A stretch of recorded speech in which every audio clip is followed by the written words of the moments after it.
இந்த வீடியோவில் நம்ம ஏசி இன்ஸ்டாலேஷனோட ஸ்கேமை பற்றி தான் பேச போகிறோம். ஸோ நான் ஒரு ஏசி புக் பண்ணியிருந்தேன். அந்த ஏசி அன்றைக்கி ஈவினிங்கே வீட்டுக்கு டெலிவரி கொண்டு வந்துட்டாங்க. ஸோ நான் வாங்கின ஏசியோட மாடல் பார்த்தீங்கன்னா டைக்கின் 1.5 டன் நான் இன்வெர்ட்டர் அண்ட் 3 ஸ்டார் ஏசி. இது வந்து 2024 மாடல். ஸோ நெக்ஸ்ட் டே எனக்கு ஒரு கால் வருது. ஹலோ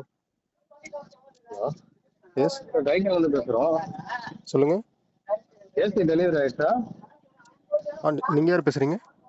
டைக்கில் அந்த technician sir, AC installation. Delivery பண்ணிட்டாங்க, சொல்லுங்கள். சார் சார்ஜஸ் எல்லாம் சொல்கிறாங்க சார். சார்ஜஸ் சொல்லுங்கள். எதில் எங்கே வாங்குனீங்க ஏசி? புரியல. ஏசி எங்கே சார் வாங்குனீங்க? இல்லை, ஏசி வாங்கின இடத்த பொறுத்து சார்ஜஸ் மாறுமா இல்லை நீங்கள் எப்படி இல்லை, கேட்குறீங்க? அமேசான்னா வந்து 1500 வரும். ஓகே. ஷோரூமில் எடுத்தா 1300 வரும். ஷோரூமில் தான் எடுத்தோம். அதுதான் சத்தியா இல்லையா? ஆமாம். 1300 வரும் இன்ஸ்டலேஷன் சார்ஜஸ். ஓகே. ஸ்டாண்டு புது ஸ்டாண்டு போகிற மாதிரினா 850 ஆல்ரெடி வரும். ஸ்டாண்ட் இருக்கு என்கிட்ட. ஓகே, அதான் ஹோல் கரெக்டாக இந்த யூனிட் செட் ஆயிடுச்சுன்னா ஓகே. அப்படி இல்லை ரீஃபிக்ஸிங் பண்ணோம்னா 350 வரும். அதோட சேர்த்து தானே இன்ஸ்டாலேஷனில் வரும்? இல்லை சார், ஸ்டாண்டு தனியாக தான் பண்ணுவோம். இல்லை, ஸ்டாண்ட் எனக்கு தனியாக வாங்கலை. அதை ஃபிட் பண்ணுறதுக்கு இன்ஸ்டாலேஷன் சேர்த்து தானே வர சொன்னாங்க. இல்லை, அது தனியாக வராது. நீங்கள் ஒரு வாட்டி கால் பண்ணி கேட்டாங்க. புது ஸ்டாண்ட்னா 850 ரூபா வரும். நாங்கள் வாங்கிட்டு வந்து அடிக்கிற மாதிரிலாம் நீங்கள் புது ஸ்டாண்டு வாங்கி வச்சுருந்தீங்கன்னா 250 ரூபா. அது உங்ககிட்ட பழைய ஸ்டாண்டு இருந்ததுன்னா 350 ரூபா வரும். த்ரீக்கு ஒரு கேபிள் அடிஷ்னலாக ஒரு மீட்டர் 120 ரூபா வரும். எத்தனை மீட்டர்னு பார்த்துட்டு எத்தனை மீட்டர் வரும். காட்டன் 200 ரூபா வரும் ஒரு மீட்ரு. ஸோ இப்போ இந்த கால் ரெக்கார்டிங் கேட்டிருப்பீங்க. ஸோ அவர் வந்துட்டு ஒரு எஸ்டிமேஷன் போட்டு சொல்கிறாரு, ஏசி இன்ஸ்டால் பண்ணுறதுக்கு இவ்வளோ அமௌண்ட் ஆகும், அதோட என்னென்ன ஸ்பேர் வந்துட்டு உங்களுக்கு நாங்கள் யூஸ் பண்ணுறோமோ அதுக்கான ப்ரைஸஸ், அதோட லேபர் தனியாக வரும்னு சொல்லிட்டு, இன்ஸ்டாலேஷன் சார்ஜஸ் தனியாக, இது தனியான்னு சொல்லிட்டு ஒரு அடிஷ்னலாக போட்டு சொன்னார். நான் என்ன பண்ணேன்னா, என்னோடய நியர்பை ஹார்ட்வேர்ஸில் நான் போயிட்டு அந்த அவர் சொன்ன என்னென்ன எக்யூப்மெண்ட்ஸ் தேவைப்படுது அந்த மெட்டீரியல் எல்லாமே நான் வாங்கிட்டேன். ஸோ வாங்கிட்டு அவர் திருப்பி கால் பண்ணும்போது, இல்லை நாங்களே தான் மெட்டீரியல் எடுத்துகிட்டு வருவோம், நீங்கள் அதுக்கான சார்ஜஸ் மட்டும் பே பண்ணுங்கள் அப்படின்னு சொல்லிட்டு ரொம்ப வந்துட்டு அடமெண்ட்டாக இருந்தார். ஸோ எங்கள் வீட்டில் சரி ஓகே, பக்கத்தில் ஒரு நியர்பை ஏசி டெக்னீஷியன் இருந்தாங்க, அவங்களுக்கு கால் பண்ணி வர சொன்னாங்க. ஸோ அவங்களுக்கு கால் பண்ணி அவங்க வந்து இன்ஸ்டாலேஷனுக்கு வந்தாங்க.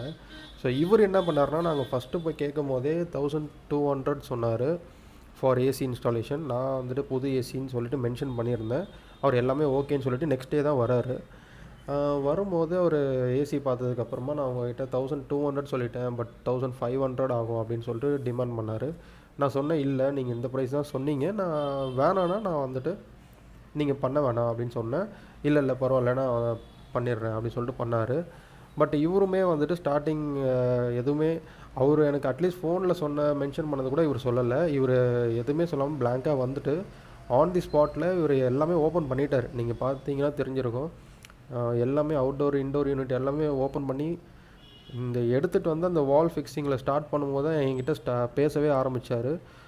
இல்லை இதுக்கு இவ்வளோ சார்ஜஸ் ஆகும், நீங்கள் அவர் சொன்ன மாதிரியே அந்த எக்ஸ்ட்ரா சார்ஜஸ் எல்லாமே சொன்னார். அண்டு நான் வந்துட்டு இல்லை என்னால் அது பண்ண முடியாது, என்கிட்ட எல்லா மெட்டீரியலும் இருக்குது, அவங்க சொன்ன 3 கோர் ஒயர்லேருந்து எல்லாமே நான் வாங்கி வச்சுட்டேன். ஸோ அது எல்லாமே நான் அவருக்கு ப்ரொவைட் பண்ணிட்டேன். ஸோ என்கிட்டே மெட்டீரியல் இருக்குது, அவர் இருந்தாலுமே அடிஷ்னலாக வேணும்னு கேட்டார். இல்லை என்னால் பண்ண முடியாதுன்னு சொன்னேன்.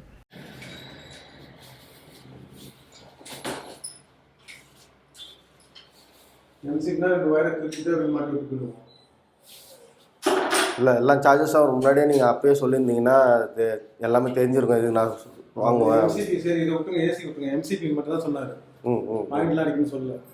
எம்சிபினா ஒரு 2 வயர் கட்டிட்டு மாற்றி விட்டுட்டு அதான் எம்சிபி மாற்றுறது. பாக்ஸ் அடிக்கணும் எம்சிபி போடணும்னா சொல்லல. எம்சிபி என்ன எதுக்கு இருக்குங்கிட்ட எம்சிபி மாட்டணும்னு அவ்வளோதான், வேறு எதுவுமே சொல்லலை. ஸோ அந்த டெக்னீஷியன் பேசின டோன் வந்து நீங்கள் கேட்டிருப்பீங்க. ஸோ அவர் வந்து லிட்ரலாக ஸ்டார்ட் பண்ண ஆரம்பிச்சிட்டாரு. அவருக்கு அந்த கேட்ட அமௌண்ட் கொடுக்கலன்றதுனால அவரோட கோவத்தை வந்து இப்படி வெளிக்காட்ட ஆரம்பிச்சிட்டாரு. அந்த எம்சிபி ஒரு ஸ்விட்ச் ஒன்று இருக்குது. ஸோ அதை வந்துட்டு பிளாஸ்டிக் பாக்ஸ் பாடி என்கிட்ட இருக்குது. நீங்கள் அது ஜஸ்ட்டு 2 ஹோல்ஸ் போட்டு அந்த பாடி ஃபிக்ஸ் பண்ணி எனக்கு எம்சிபி ஒயர் கனெக்ஷன் ஆல்ரெடி அங்கே இருக்கிற கனெக்ஷனில் ஜஸ்ட் நீங்கள் அதை போட்டு கொடுங்கன்னு சொன்னேன். அதுக்கு அவர் வந்துட்டு அந்த மாதிரி பேச ஆரம்பித்தார்.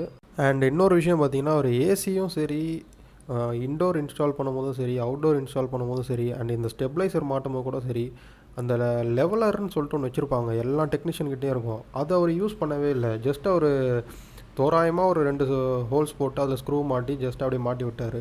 ஸோ அது ரொம்ப அன்ப்ரொஃபஷ்னலாக இருந்தது அவர் பண்ணது. அண்டு இன்னொரு விஷயம் பார்த்தீங்கன்னா, ஒரு இன்னொரு சம்பவம் பண்ணதே இங்கே தான். ஏசிக்கு வந்து 3 கோர் ஒயர் வாங்கிக்கோங்க. அது வந்து ஸ்டெபிளைசர்லேருந்து அவுட்டோர் யூனிட்டுக்கு போகும். ஸோ அந்த கேபிள் உங்கள் வீட்டில் எவ்வளோ லென்த்தோ, அவுட்டோர் யூனிட் எவ்வளோ தூரத்தில் இருக்கோ அதுக்கேற்ற மாதிரி நீங்கள் வாங்கிக்கோங்கன்னு சொன்னாங்க. ஸோ அதுக்கு வந்து இவர் ஒரு உருட்டு பதில் ஒன்று கொடுத்துருப்பாரு. அது என்னன்னு கேளுங்க. இன்வெர்ட்டர்னால தான் வெளியே வரும்.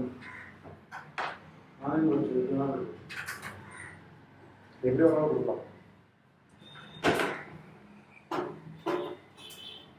இன்வெர்ட்டர் ஏசியாக இருந்தால் அவுட்டோர் வந்து இன்வெர்ட்டர் ஏசிக்கு மட்டும்தான் அவுட்டோர்லேருந்து ஸ்டெபிளைசருக்கு வரும். நான் இன்வெர்ட்டருக்கு எல்லாமே ஸ்டெபிளைசர்லேருந்து இன்வெர்ட்டருக்கு போகும்னு சொல்லிட்டு கதை சொன்னார். நான் என்ன பண்ணேன்னா, ஓனர்ஸ் மேனுவலில் என்னோடய மாடலுக்கு செக் பண்ணி பார்த்தா அது ஸ்டெபிளைசர்லேருந்து அவுட்டோருக்கு தான் போகணும்னு சொல்லிட்டு கிளியராக மென்ஷன் பண்ணியிருக்காங்க. அண்டு இதை நான் வந்துட்டு அவங்களுக்கு எக்ஸ்பிளைன் பண்ணுறேன். பட் அவங்க வந்து அது காதுலேயே வாங்காமல் அவங்க நினைக்கிறது தான் பண்ணணும்னு சொல்லிட்டு ரொம்ப அடமெண்ட்டாக இருந்தாங்க. பைப் வந்து பெண்ட் பண்ணுறதுக்கு வந்து பெண்டர்னு சொல்லிட்டு ஒரு டூல் யூஸ் பண்ணுவாங்களாம் எல்லா ஏசி டெக்னீஷியன்ஸ். பட் இவங்க அந்த மாதிரி டூல்ஸ் யூஸ் பண்ணவே இல்லை. அவங்க ஸ்டார்டிங் அந்த அவங்க டிமாண்ட் பண்ண அமௌண்ட்டை நான் வந்துட்டு கொடுக்க மாட்டேன்னு சொன்னதுக்கப்புறமா இந்த மாதிரி அவங்க பிஹேவ் பண்ண ஆரம்பித்தாங்க. இதுக்கு அவங்க வந்துட்டு இந்த ஒர்க் அவங்க ஸ்டார்ட் பண்ணாமலே இருந்திருக்கலாம். எந்த ஒயர் இப்போ எந்த ஒயருக்கு கொடுக்கணுங்களா?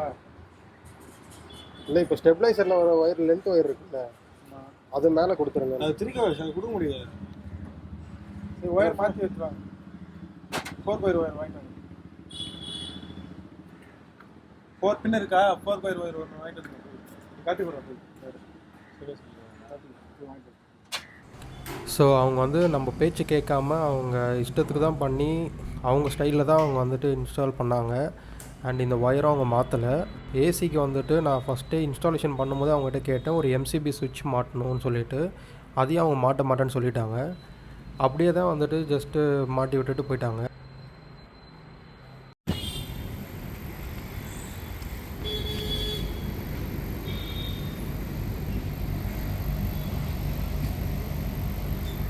ஸோ இன்ஸ்டால் பண்ணதுக்கப்புறமா இந்த மாதிரி அவுட்டோரில் ஒரு நாய்ஸ் வர ஆரம்பிச்சிச்சு. எனக்கு உடனே பயமாயிடுச்சு. உடனே அவங்களுக்கு மறுபடியும் கால் பண்ணி இந்த மாதிரி நாய்ஸ் வருது, நீங்கள் வந்துட்டு நான் சொல்ல கேட்காம மாற்றி ஃபிக்ஸ் பண்ணதுனால இப்போ இந்த நாய்ஸ் வருதுன்னு நினைக்கிறேன் அப்படின்னு சொல்லிட்டு அவங்கள மறுபடியும் சண்டை போட்டு வர சொல்லி, அப்போது வேறு டெக்னீஷியன் வந்தாங்க. வந்துட்டு அவங்க மறுபடியும் இந்த இன்ஸ்டாலேஷன் பண்ணாங்க.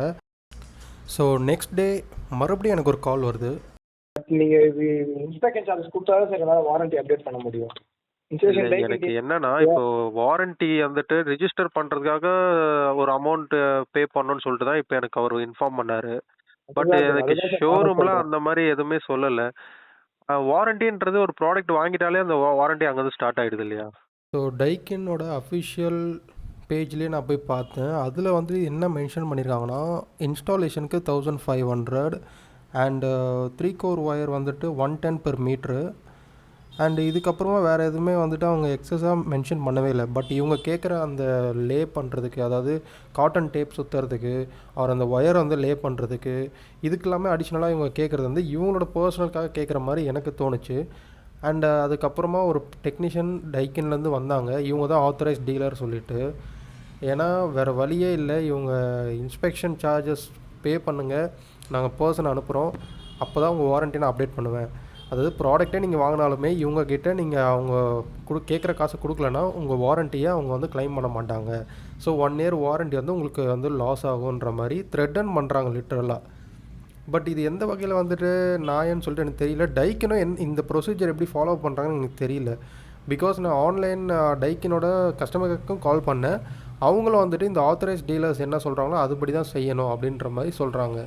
இது எனக்கு சுத்தமாக பிடிக்கல. அண்டு இந்த 600 என்கிட்ட வாங்கிட்டாங்க, வேறு வழியே இல்லை. எங்கள் வீட்டுக்கிட்ட குரங்கு தொல்லை நிறையா இருக்கிறதுனால நான் இந்த டெக்னிக் வந்து ஃபாலோ பண்ணேன்.